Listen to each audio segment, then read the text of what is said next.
What's your stance on my pro? So we don't wear them. We love it. We go. Yeah. You don't want to wear them because I guess they don't have them. So we don't have them on those. But as I was getting things, I just like that. They might as well hand us a floppy disk. That's the competition now, but every station has the technology to rip it. Okay, here's the thing. You're not That's fun. like, why would you not want it? What is your Yeah, that's what I was going to say, you're not going to do it. Come on, trade star numbers.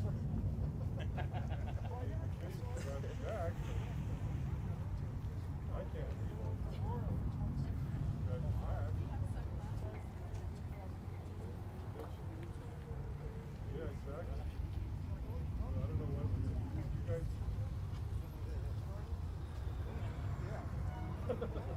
Yeah.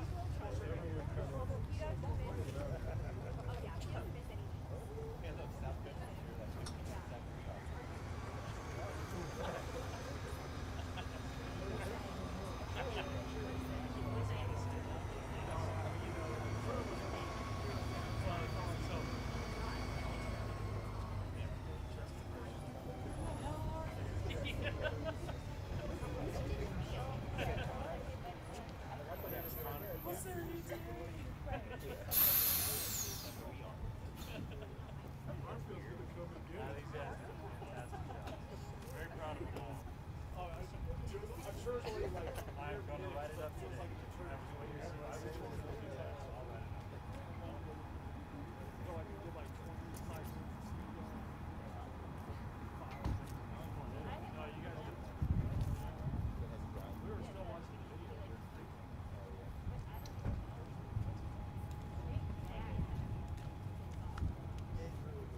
Oh, I was on a story with Zach when he bought it. Yes, exactly. Exactly. So.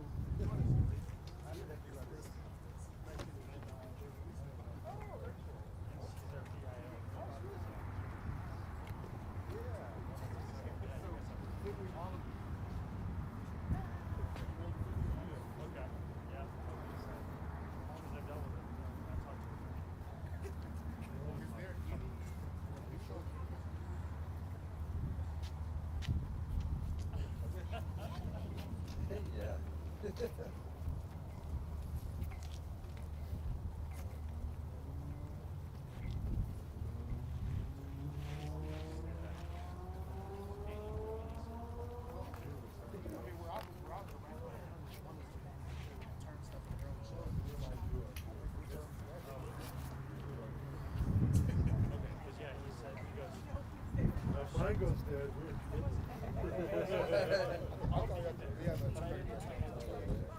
Are you the fool? Oh.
like the DVD players, like for airplanes, like yeah, it comes like you could rent that. You could rent them at the inn.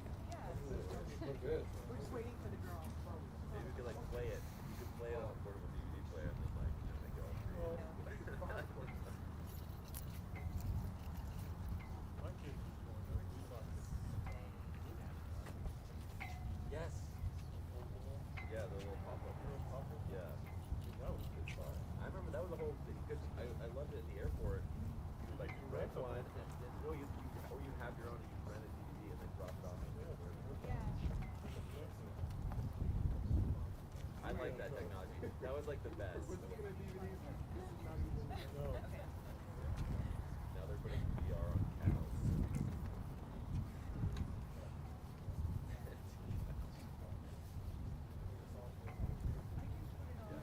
Maybe we need to appreciate this. We need to go back.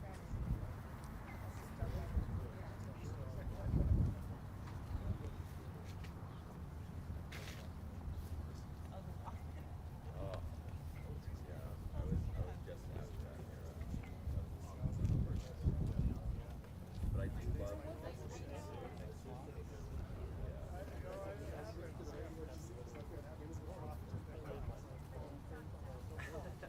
that's bootlegging.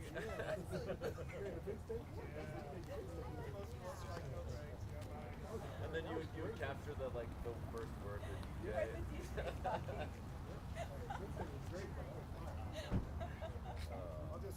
I'll wear my mask.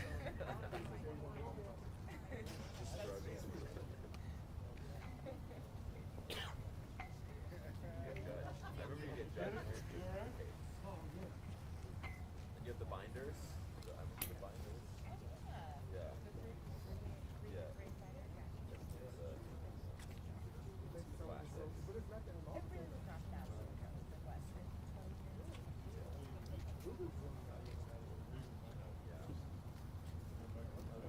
The old IMAX. Back in my day, CD only cost $20.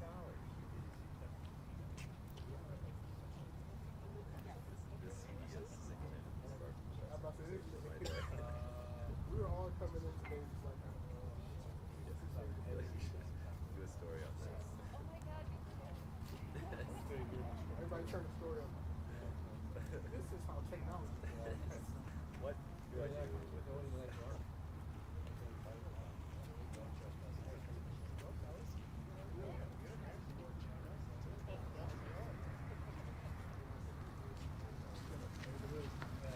That's what we I saw you guys were just there too, huh?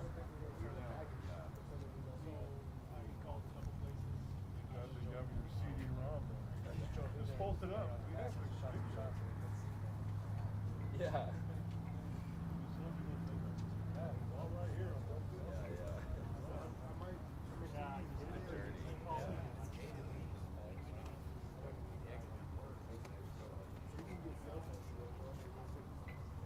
I've done that before and it's so uncomfortable.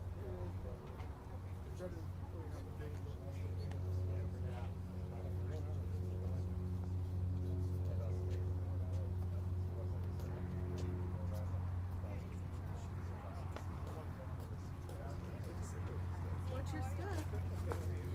I'll show you. I'll see Some more now?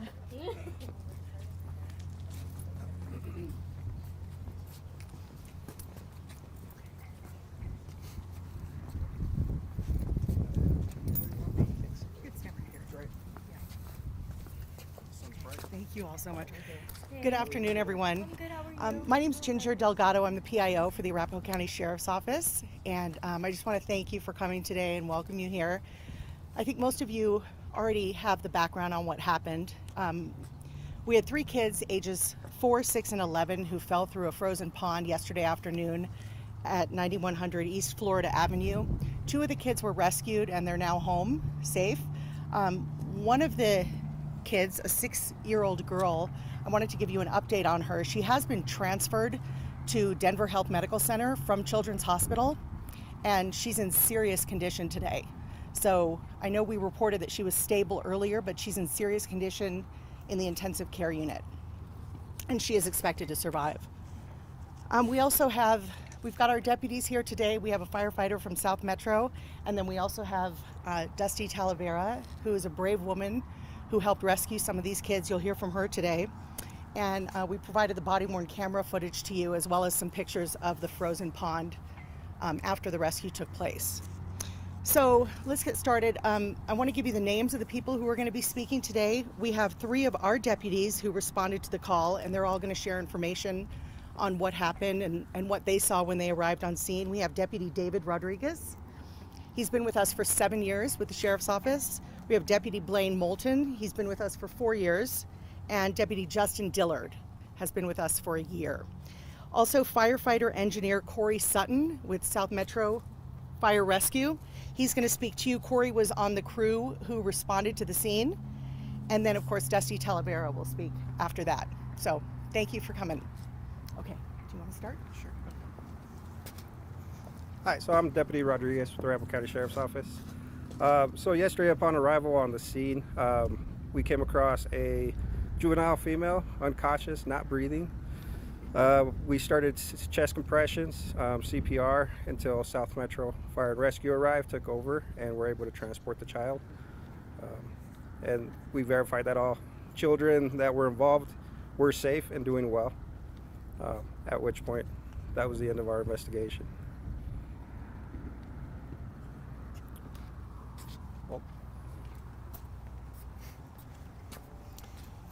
Hello, I'm Deputy Moulton with the Arapahoe County Sheriff's Office. As I was responding to the incident, dispatch updated me that the people that were in the lake were now outside of the lake, and that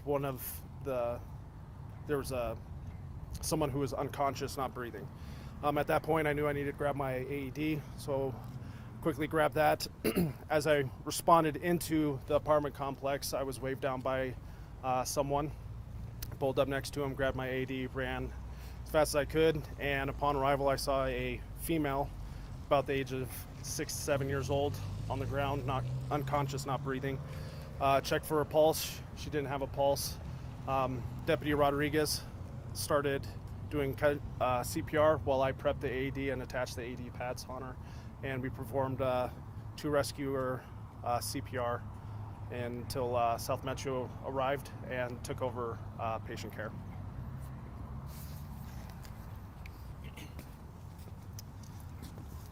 And I'm Deputy Dillard. So as Deputy Rodriguez and Moulton mentioned, so we arrived on scene with a chaotic crowd that were standing around, and we found a 6-year-old girl, like they said, not conscious, not breathing, very cold to the touch after being pulled out of the ice cold water. Her eyes were open, her mouth was open, and she was not responsive. So we removed her wet clothes. She had a large winter coat that was saturated with the ice water. Removed that, was able to dry her off while Deputy Rodriguez performed chest compressions. And after, I believe, 3 or 4 rounds, and we were able to put on the AED, and while the AED was assessing what we would do next, we did see she did begin to breathe, and her chest started to rise and fall. And Deputy Rodriguez continued the chest compressions, and Deputy Moulton was able to give rescue breaths several times until South Metro arrived on scene, and then they took over from there. Can you just tell us what went through your mind when you saw her start breathing again? Well, I know, like, we, at least for us deputies, we're all fathers, and we all have young kids, and yeah, and it's hard to see a 6-year-old girl whose face is blue, with her eyes open and not responding and not breathing. But at the Arapahoe County Sheriff's Office, we are blessed with great training. So even though that's not a situation we necessarily step into every day, we reverted back to what we were trained to do, and we're able to execute what needed to be done, at least for a long enough time till South Metro could step in.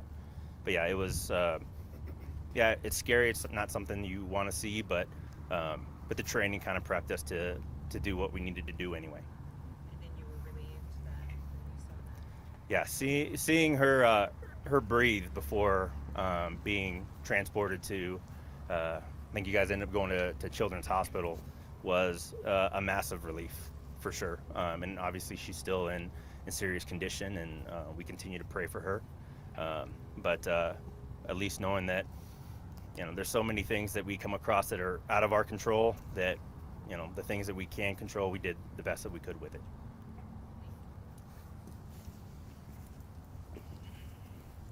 Hello, my name is Corey Sutton, firefighter engineer, South Metro Fire. We were dispatched to a ice rescue call, 1 engine, 2 medics, and a BC. As we were traveling to the call, we had gotten information that there was a juvenile that was getting CPR. So when we got into the call, Engineer Legrani, who was sitting backwards that day, and myself went right to the patient. So we ran over to them and did see that they looked to be unconscious, not breathing. We had one person in an ice rescue chute because we didn't know if anybody else was submerged, and then our officer. 2 medics were directly behind us and available to do medical care quickly.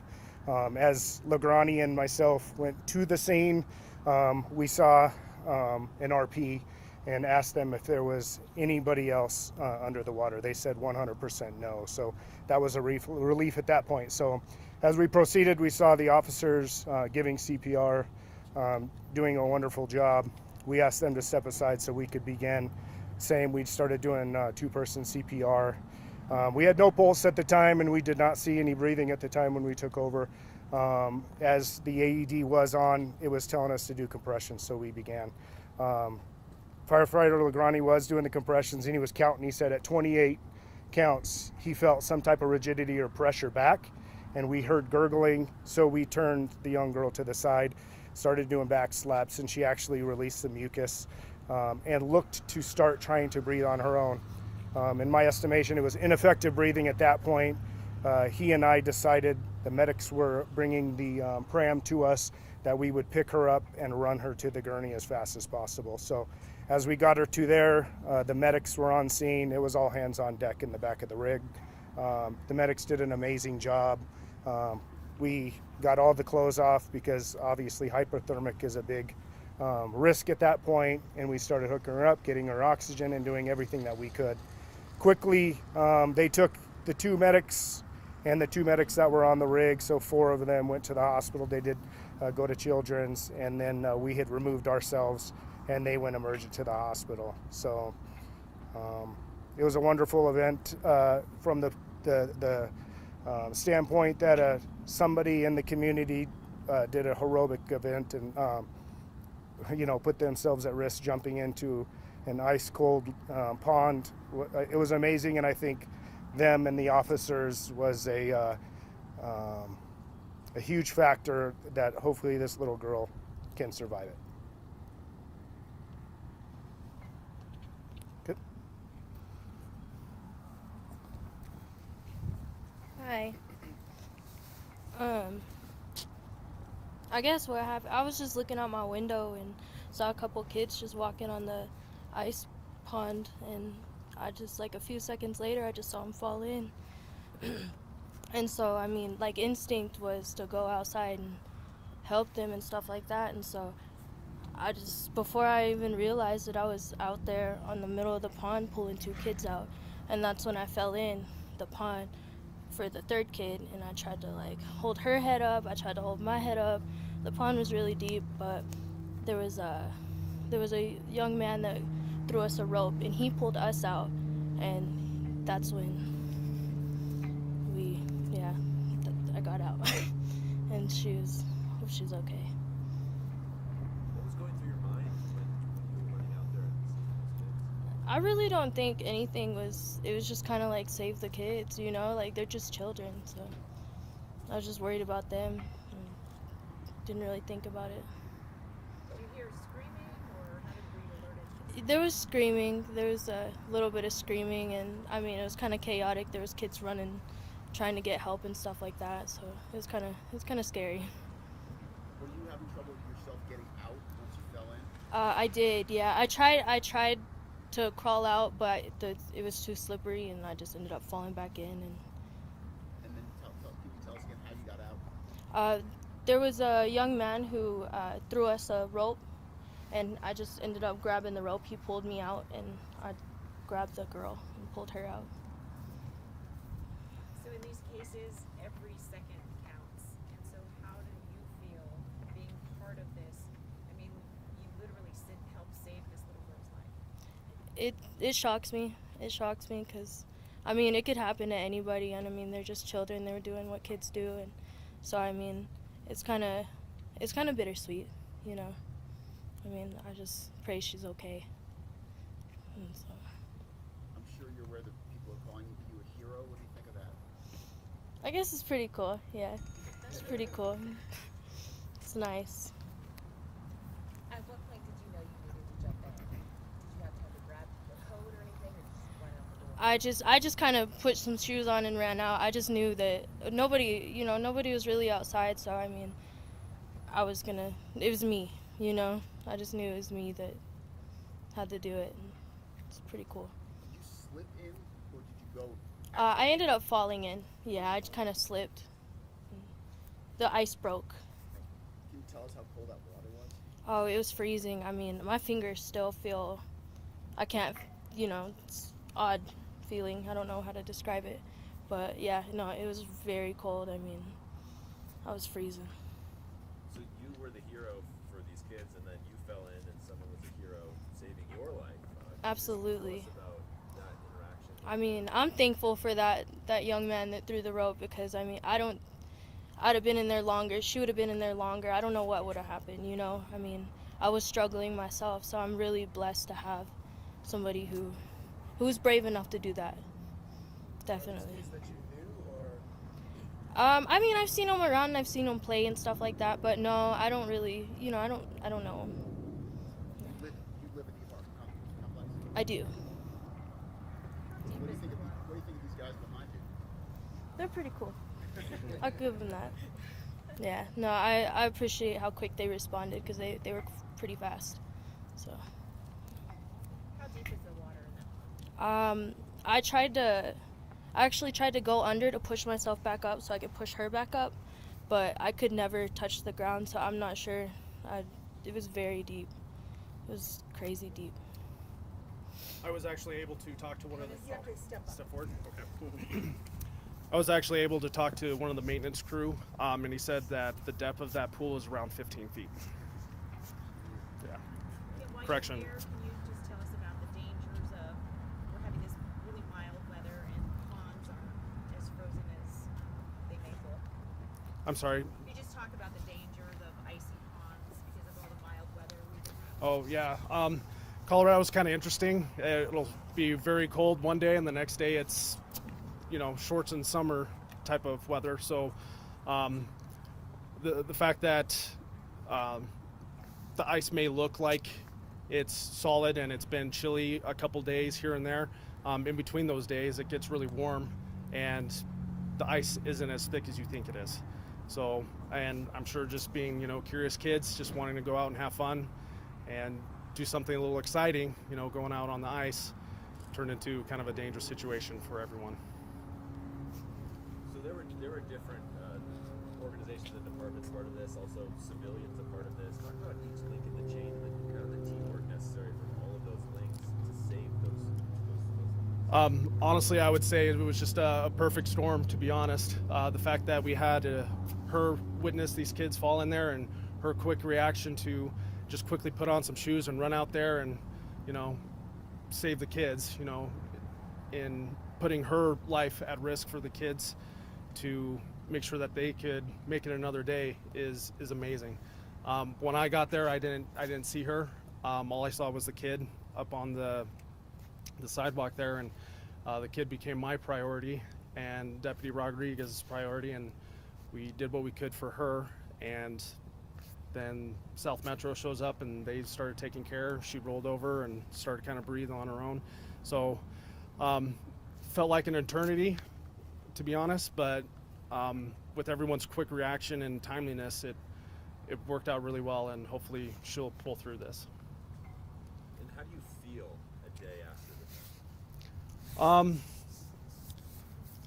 I have kids of my own.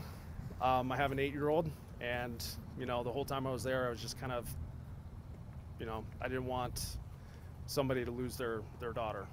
So that was going through my head, and I wanted to make sure that she would be able to pull through this.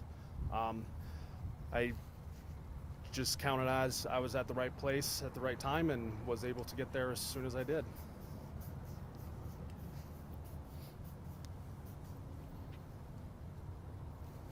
Corey, did you want to share about the ice rescue? Yeah. A little bit, and the dangers of playing on the ice?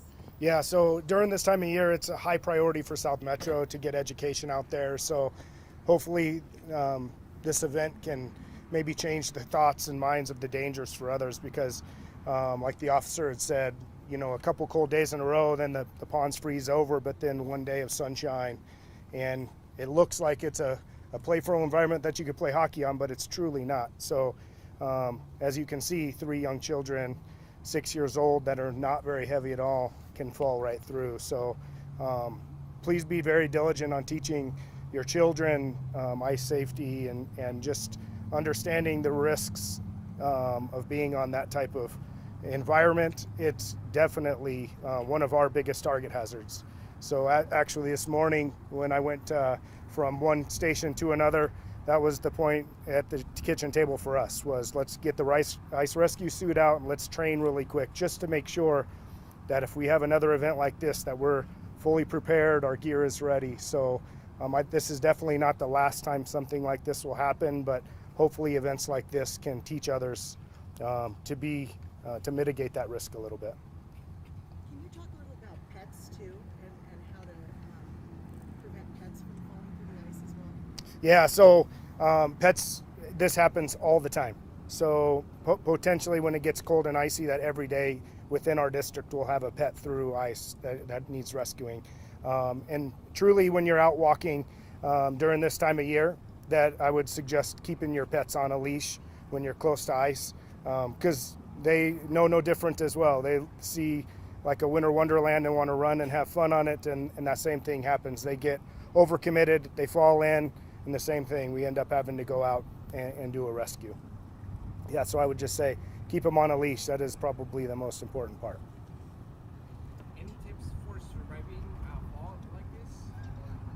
Yeah, as Dusty had said, the suggestion of being prepared of falling through ice, you can try to prepare for it, but once you hit that ice cold water, you know, physically your body goes into like a mammalian effect where you can't breathe, you can't move. Yet, like you say, your fingers, your hands, you have no dexterity at all. So I think that, you know, trying to stay calm and when you're freezing cold, trying to stay above water, get your arms on the ice. A lot of people think you can kick out, but it's nearly impossible to do so. So getting as wide as possible on the ice, trying not to overexert and pull the ice and break the ice, and then yell as loud as you can, because that will, I mean, this type of event will require somebody else to be coming and helping you. Do you have any idea how long she was underwater? Yeah, that was one of the questions that we had as we were trying to move forward to the scene, is to get a time under. Based on the information that we have now, I would suggest that it wasn't very long, because as Dusty had said, she saw them go under and was immediately going to and on the ice pulling them out. So if I were to guess, I would say it was under a few minutes. Can you talk a bit about the necessity of the bravery of Dusty as she was going out there and saving us? Oh, it would, I mean, I have 4 boys, and sorry. What she did was amazing. We were back at the fire station talking about how brave she was, how great the officers did, and gosh, I hope if this happened to one of mine that somebody like her was close by. Sorry about that. Were the children related? Are the children related? We didn't get that information. I have no idea. Yeah. Yeah, they were. All 3 are brothers and sisters? Siblings and cousins. Okay, 3 of them.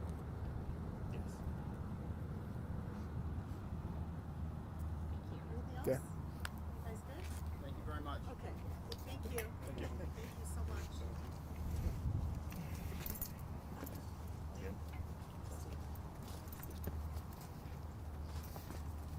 Thank you very much. Very, amazing job. Very well done. Thank I would have done it again. Yeah. I'm gonna watch that window now. Watch that window. Good. Good job, fellas. Well done. Appreciate you. Yeah, man. Appreciate you. See you on the next one. Yeah, sure. Take care.